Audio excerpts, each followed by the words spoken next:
কবিতা আবার জন্মিল। কলমে দীপালি দে সামন্ত, স্বরাঙ্কনে জলি সরকার।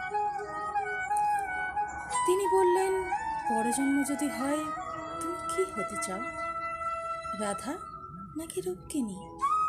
বললাম আমি হেসে, বলতে পারো সখা, পরজন্মে কেন হব আমি তোমার রাধিকা? তুমি থাকবে না হাতের রেখায়, শুধু থাকবে স্মৃতির পাতায়। হয়তো অমর হয়ে থাকবে প্রেম গাথা। কেউ কি বুঝবে বলো অতিপ্ত মনের গোপন ব্যথা? তবে কি হতে চাও, রুক্মিণী? তার চোখে জিজ্ঞাসা।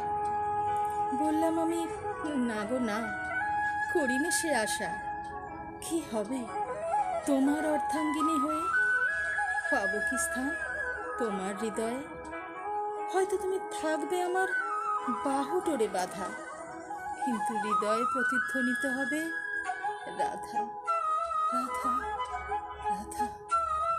তবে কি হতে চাও তুমি? সে জিজ্ঞাসে কৌতূহলী। বললাম আমি মীরার মতো হব আবার জন্মিলে। তোমার অলক্ষ্যে তোমায় ভালোবেসে যাব অন্তহীন। প্রেমের সুরা পান করে আমি প্রেমেই হব বিলীন।